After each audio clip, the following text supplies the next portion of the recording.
네, 안녕하세요. 특수교육 강사 권시연입니다. 2024학년도 특수교육 임용시험을 대비한 기출 속 핵심 찾기 특강 시작하도록 하겠습니다. 먼저 특강 계획을 보신 선생님들은 아시겠지만 이 특강은 마무리용 특강이라고 생각하시면 되겠고요. 특히 개념 정리는 좀 되어 있는데 내가 문제에 적용하기가 어렵다 하시는 선생님들을 위해서 준비한 특강이라고 생각하시면 되겠어요. 그래서 제가 특강을 진행하는 과정에서 개념 정리를 구체적으로 하지는 않을 거고요. 지문과 연결시켜서 개념들을 얘기는 드리겠지만 저희는 지문에 좀 더 초점을 맞춰서 볼 겁니다. 그래서 선생님들께서 특강을 들으시다가 나 이 개념 헷갈리는데 아니면 이 개념 잘 모르겠는데 하시면 좀 따로 정리해 가시면서 특강을 따라오시면 되겠어요. 그래서 먼저 목차 부분을 보도록 할 건데요. 이제 강의 목차 보시면 첫 번째로는 이제 특수교육학에 대해서 알아볼 거고요. 그 다음에는 장애 영역들에 대해서 알아보도록 할 겁니다. 그래서 선생님들께서는 첫 번째 강의부터 끝 강의까지 이제 순서대로 따라오셔도 되고요. 이게 마무리 특강인 만큼 선생님들께서 필요하신 영역들만 골라서 들으셔도 되겠어요. 그래서 효율적으로 선생님들 공부하실 수 있도록 제가 영역별로 나누어서 촬영분을 올려드릴 거거든요. 그래서 선생님들께서 필요하신 부분들만 듣던지 아니면 나는 한번 다 정리하는 과정이 필요해 하시면 처음부터 끝까지 모두 다 들으셔도 되겠습니다. 그래서 영역은 보시면 전환교육과 가족지원을 제외한 모든 영역들이 제시되고 있는데요. 그렇다고 해서 이 영역의 모든 내용들을 다루는 것은 아니고요. 우리가 기본 개념이라던가 아니면 기출에서 많이 나왔던 빈출 개념들 위주로 이제 지문과 연결해서 보도록 할 겁니다. 그래서 선생님들께서는 요것을 보기도 하시지만 이제 전반적인 정리는 따로 한 번 더 하셔야 되는 거 꼭 기억하시면서 특강 들으시면 되겠습니다. 그래서 첫날인 오늘은 저희가 개별화 교육 및 통합교육 그리고 진단평가를 다루도록 할 건데요. 이제 먼저 개별화 교육과 관련해서는 어떤 것을 볼 거냐 하고 보시면 개별화 교육 법적 근거와 개별화 교육계획 작성 지침 요 부분을 볼 겁니다. 그래서 제일 먼저 나오는 개별화 교육 법적 근거 보시면 일단 개별화 교육의 법적 근거와 관련해서는 특수교육법 제22조 그리고 시행령 제11조 시행규칙 제4조 이렇게 세 가지가 있고요. 그리고 이제 법과 관련해서는 문제 선생님들 풀어보셔서 아시겠지만 대부분 법 조항 그대로 지문에 반영되는 경우가 많아요.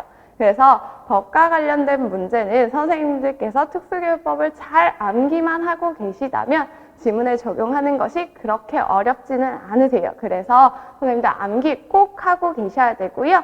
그래서 저랑은 이제 지문에서 어떻게 나오고 있는가 그리고 지문에서 많이 나온 부분은 무엇인가 위주로 빠르게 훑고 넘어가도록 하겠습니다. 그래서 먼저 특수교육법 제22조부터 보시면요. 일단 1항과 3항이 문제로 나와 있고요. 1항은 개별화 교육지원팀 구성원에 대한 내용이고 2항은 이제 송부와 관련된 내용이에요. 그래서 전학을 가거나 상금학교로 진학하는 경우에 14일 이내에 송부해야 된다와 같은 내용이 있고 그것과 관련해서 이제 제일 오른쪽에 있는 기출 지문을 한번 보시면요. 일단 개별화 교육지원팀에는 일반 교사, 부모, 진로 및 직업교육 담당 교원, 특수교육 관련 서비스 제공자 등이 포함된다라고 되어 있고 여기에 이제 특수교육 교원도 포함이 되는 거겠죠. 이렇게 다양한 구성원들로 포함되어 있지만 이 개별화 교육 계획의 작성 책임은 각급 학교의 장이 맡는다라고 되어 있어요. 그래서 선생님들 법을 보실 때 이제 법에서 주어가 나오죠. 여기서도 주어 보시면 각급 학교의 장은 이라고 시작되고 있어요. 그래서 이러한 주어 같은 경우에는 이 법 조항을 수행하는 책임 주체다라고 암기를 해주시면 되겠습니다. 그래서 법 조항이 나오고 거기에 주어가 제시되어 있다. 그럼 이 주어는 책임 주체. 그래서 개별화 교육 계획과 관련해서 책임 주체는 각급 학교회장이다 라고 좀 연결해서 암기해 두시고요. 그리고 나서 세 번째 동그라미로 다시 돌아가서 보시면 이제 다른 학교로 전학할 경우에는 개별화 교육 계획을 14일 이내에 송부해야 한다 라고 하면서 법조항 그대로 반영되어 있죠. 그래서 이렇게 선생님들 핵심어들 같이 보시면 되겠고요. 그 다음에 시행령 제11조로 다시 넘어가서 보시면 이제 특수교육 대상자의 학급 배치와 관련해서 이제 개별화 교육 지원팀의 검토가 필요하다라는 이야기를 하고 있는데요. 그런데 이렇게 특수교육 대상자의 재배치도 개별화 교육 지원팀이 검토하지만 우리가 좀 알아두어야 되는 부분은 교육 지원의 내용을 추가 변경 종료할 때도 개별화 교육 지원팀의 검토가 필요하다라는 부분이에요.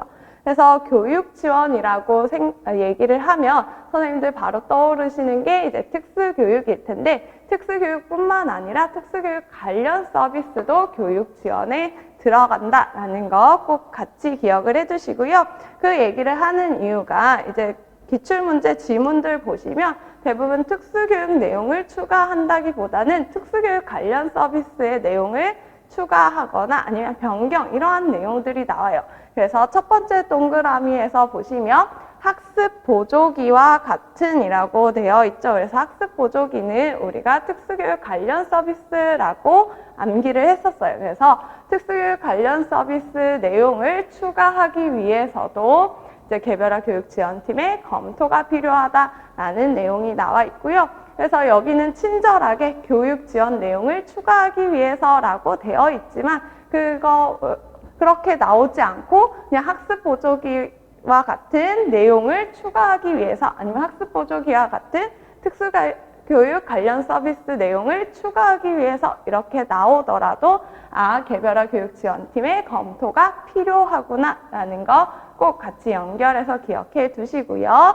그 다음에 13추시 중등은 이제 법조항이랑 거의 동일하게 제시가 되고 있어요. 그냥 동수나 교장 선생님 이러한 이름만 바뀌었지 그대로 가지고 온 거 볼 수 있습니다. 그래서 요거 보고도 아시겠죠? 법을 잘 암기를 해둬야겠구나라는 거 알 수 있고요. 이제 마지막 보시면 이제 시행규칙 제4조인데요. 시행규칙 제4조 같은 경우에는 개별화 교육 지원팀의 실질적인 측면들을 제시하고 있는 거라고 볼 수 있겠어요. 그래서 문제에서 개별화 교육 지원팀을 어떻게 설명하고 있나 먼저 보시면 첫 번째 동그라미 보시면 학년도 시작 후 2주 이내에 구성된다. 그리고 학생의 보호자, 특수교사, 담임교사, 진로 담당 교사 등이 참여한다. 이렇게 설명이 되어 있어요. 그리고 이렇게 참여해서 실시한 개별화 교육 지원팀 협의 결과라고 하는데 이 개별화 교육 지원팀은 문제에서 가로로 되어 있었죠. 그렇다는 것은 선생님들께서 학년도 시작 후 2주 이내 구성된다. 그리고 학생의 보호자, 특수교사, 담임교사, 진로 담당 교사 등이 참여한다. 요 두 가지만 보고도 개별화 교육 지원팀이라는 것을 떠올릴 수 있어야 된다라는 것이에요. 그래서 개별화 교육 지원팀의 구성에 대해서 선생님들 잘 암기를 하고 계셔야 되고요. 그리고 여기서도 나오고 있죠. 이제 보조공학 기기 지원은 특수교육 관련 서비스 중에 하나다. 그래서 개별화 교육 계획을 작성할 때 포함해야 된다. 그래서 보조공학 기기 지원과 같은 특수교육 관련 서비스는 추가하거나 변경할 때도 개별화 교육 지원팀의 검토를 거쳐야 하지만 이것이 개별화 교육 계획 IP 안에도 들어가야 된다라고 얘기를 하고 있고요. 그래서 23초등에서도 특수교육 관련 서비스가 개별화 교육 계획에 포함되어야 된다라는 얘기가 나왔고 22초등에서도 동일하게 나와 있어요. 특수교육 관련 서비스는 개별화 교육 계획에 따라서 지원할 수 있다라는 지문이 나와 있습니다. 그리고 22초등에서 우리가 또 주의 깊게 봐야 되는 부분은 필요한 영역을 중심으로 라는 이야기예요. 그래서 필요한 영역을 중심으로 라고 얘기하는 것은 모든 특수교육 관련 서비스를 모든 학생들에게 제시할 필요가 없다라는 거예요. 그래서 학생들에게 필요한 특수교육 관련 서비스만 제공하면 된다라는 것도 같이 암기를 해 두시면 되겠습니다. 그래서 이렇게 법 부분을 간단하게 훑어보았고요. 이제 그 다음으로는 개별화 교육 계획의 작성 지침 부분이 나와요.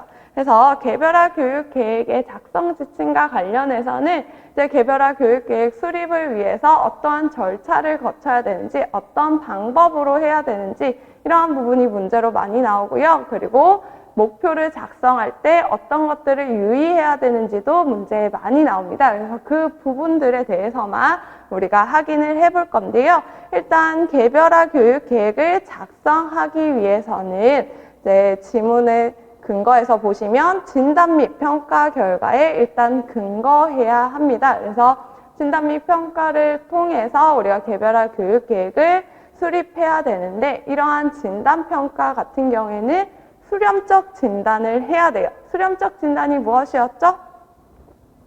수렴적 진단이라는 것은 다양한 상황에서 진단 평가해야 된다. 그리고 다양한 방법으로 진단 평가해야 된다라는 것이었죠. 그래서 수렴적 진단 방법으로 우리가 진단 평가를 해야 되는데 지문에 이러한 다양한 상황 그리고 다양한 방법으로 평가하는 예시들이 나와 있어요. 그래서 지문 보시면 일단 첫 번째로 표준화 검사 및 비형식적 평가를 실시해야 한다라고 하면서 수렴적 진단의 예시가 나와 있고요. 그 다음에 일사유아 부분 보시면 활동 결과물을 수집한다. 그리고 관찰한다. 그리고 부모에게 의뢰해서 수집한다. 이러한 예시들이 나와 있어요. 그래서 진단평가를 할 때 선생님들께서 사용하실 수 있는 예시들 조금 기억을 해 두셔야 이제 문제에서 사례가 나와 있고 그 사례에 대해서 적용할 때 이렇게 좀 구체적인 예시들을 들 수 있을 거예요. 그래서 우리가 원래 개념도 알고 있지만 거기서 좀 더 나아가서 예시들도 함께 암기를 해 두시고요. 그 다음에 이렇게 진단평가를 하고 나면 그것을 바탕으로 교육 목표를 서술하게 되겠죠. 그래서 교육 목표 서술을 할 때 우리가 어떤 것들을 고려해야 되는가를 이제 지문에서 찾아보시면 일단 제일 첫 번째로 나와 있는 지문에서 보시면 장단기 목표는 구체적이고 측정 가능한 행동 목표로 기술한다라고 되어 있고요. 그래서 목표를 서술할 때는 구체적이고 측정 가능하도록 발생 조건, 성취 기준, 행동 이렇게 세 가지로 우리가 구성해야 된다라고 했었어요. 그래서 이 세 가지가 모두 포함된 목표에 대해서 예시로 지금 13유아 그리고 18유아의 지문을 가지고 왔는데요. 이제 지문을 보시면 행동과 발생 조건 그리고 성취 기준이 모두 다 들어가 있고요. 특히 성취 기준 부분 보시면 이제 매일 3회 중 2회 이상 그리고 3일 연속으로 10회 중 8회라고 되어 있어요. 이 부분이 성취 기준이고요. 이제 성취 기준을 표현할 때 보시면 발생 빈도를 가지고 우리가 제시하고 있는 것이 보여집니다. 그래서 이것이 가장 간편한 방법이어서 이렇게 제시를 하고 있어요. 그래서 교수님들께서는 사실 이런 방법으로 쓰는 걸 별로 좋아하시진 않지만 우리가 문제를 푸는 사람의 입장으로서는 이러한 문제 같은 경우에는 빨리 지나가고 내가 다른 문제에 좀 더 시간을 많이 들이는 게 더 효율적이죠. 그래서 만약에 행동 목표 기술해라 라고 하면 성취 기준을 이제 빈도로 나타낼 수 있는 경우에는 그냥 이렇게 빨리 쓰시고 그냥 넘어가시는 게 좀 더 효율적으로 문제를 푸실 수 있으실 거예요. 그래서 이제 며칠 연속으로 몇 회 중 몇 회 이런 식으로 선생님들 성취 기준 작성해 주시면 되겠고요. 그리고 이제 특강과 관련해서 조금 보자면 이제 특강을 하는 과정에서 이렇게 문제가 나와 있는 부분들이 있을 거예요. 적용 문제가 종종 이렇게 나올 건데요. 이제 지문에서 나온 문구라던가 핵심어 이런 것들 그리고 예시를 활용해서 풀 수 있는 문제들이 이렇게 제시가 되어 있어요. 그래서 선생님들 꼭 문제 풀어보실 보셔야 되고요. 저랑은 이제 하나하나 다 풀어보지는 않을 거고 여기서 좀 필요한 부분 아니면 선생님들께서 어려워하실 것 같다 하는 부분들을 골라서 풀어보도록 할 거예요. 그래서 적용하는 예시를 조금 보기 위해서 일단 1번 문제는 지금 같이 풀어볼 건데요. 1번 문제 보시면 개별화 교육 계획을 수립하기 위해서 교사가 사용할 수 있는 진단 방법을 2가지 쓰시오라고 되어 있죠. 그래서 개별화 교육 계획 수립하기 위해서 교사가 사용할 수 있는 진단 방법, 선생님들 그냥 바로 떠올리시는 거 쓰셔도 되고요. 아니면 이게 만약에 어떠한 사례를 제시하고 있고 그 다음에 적용하는 문제로 이렇게 나왔다면 선생님들께서는 우리가 위에서 봤던 이제 활동 결과물 수집하는 거, 관찰하는 거, 부모에게 의뢰해서 수집하는 거 이런 것들을 예시로 작성할 수 있겠죠. 그래서 그러한 문제를 하나 낸 거였어요. 그래서 연결해서 선생님들 항상 문제도 같이 풀어보시면서 정리하시면 되겠습니다. 그래서 이렇게 해서 우리가 개별화 교육과 관련된 중요한 부분들을 모두 다 보았는데요. 매우 짧은 강의였죠. 그렇지만 선생님들께서 골라 들으실 것 같아서 여기서 마무리하고 통합교육은 다음 강의로 만나뵙도록 하겠습니다.